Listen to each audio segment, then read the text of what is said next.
प्रिय भाइयों एवं बहनों, आज मैं बायोलॉजी का 10 क्वेश्चन लेकर आया हूँ। बड़ी इंटरेस्टिंग क्वेश्चन है, लाजवाब क्वेश्चन है और इसको सुनने के बाद आपको दिल में लगेगा कि हाँ क्या क्वेश्चन था। इंटरेस्टिंग क्वेश्चन है, लाजवाब, फैंटास्टिक जिसको कहिए। एटलीस्ट आप सुनिए तो सही, गजब का क्वेश्चन है, लाजवाब है। देखिए कैसे पढ़ रहे हैं अभी। क्वेश्चन 10 को दिख रहा होगा, ध्यान से देखिए बोर्ड पर। यानी कि 13 को क्वेश्चन है, 13 को क्वेश्चन है। 10 तक तो लाजवाब है, उसके बाद 13 तो और लाजवाब है। यानी कि टोटल 13 क्वेश्चन है और लाजवाब क्वेश्चन है, इंटरेस्टिंग क्वेश्चन है और खतरनाक क्वेश्चन है। देखिए कैसे। तो जीव विज्ञान का पिता किसे कहा जाता है? अरस्तु को कहा जाता है। इस सभी को याद होगा लगभग, याद है कि नहीं? गजब का क्वेश्चन है। जीव विज्ञान का पिता किसे कहा जाता है? अरस्तु को कहा जाता है। कीट संवर्धन क्या है? कीटों की वृद्धि करने का विज्ञान है। कीट संवर्धन क्या है? कीटों की वृद्धि करने का विज्ञान है।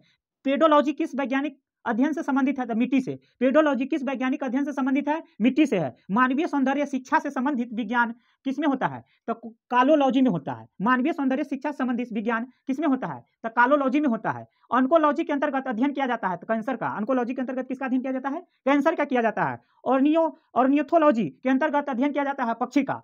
और नियोथोलॉजी के अंतर्गत किसका अध्ययन किया जाता है? पक्षी का। हड्डियों की पढ़ाई यानी हड्डियों का अध्ययन का विज्ञान किस शाखा के अंतर्गत होती है?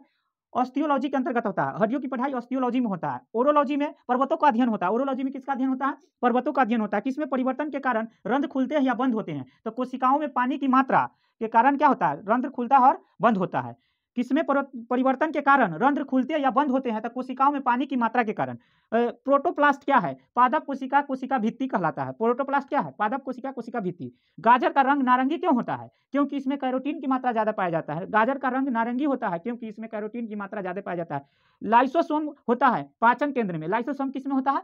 पाचन केंद्र में होता है। आर्गेनेल को डैश द्वारा सेल होमोजेनेट से अलग किया जा सकता है? तो डिफरेंशियल सेंट्रीफ्यूगेशन के द्वारा। ठीक है, आर्गेनेल को डैश द्वारा सेल होमोजेनेट से अलग किया जा सकता है। तो देखिए डिफरेंशियल सेंट्रीफ्यूगेशन के कारण इसको अलग किया जा सकता है। तो आपका 13 क्वेश्चन खत्म। 10 तक गजब का क्वेश्चन, इसके बाद 3 को और गजब का क्वेश्चन। टोटल 13 क्वेश्चन, लाजवाब क्वेश्चन, फैंटास्टिक क्वेश्चन और गजब का क्वेश्चन है। और सुनिए, इसको याद कीजिए और लाइक कीजिए, सब्सक्राइब कीजिए। Please try to underestimate. At least आप तो सुनिए तो सही, गजब का क्वेश्चन है। और जितना भी वीडियो बनाते हैं प्लीज इस पर लाइक करें और सब्सक्राइब करें।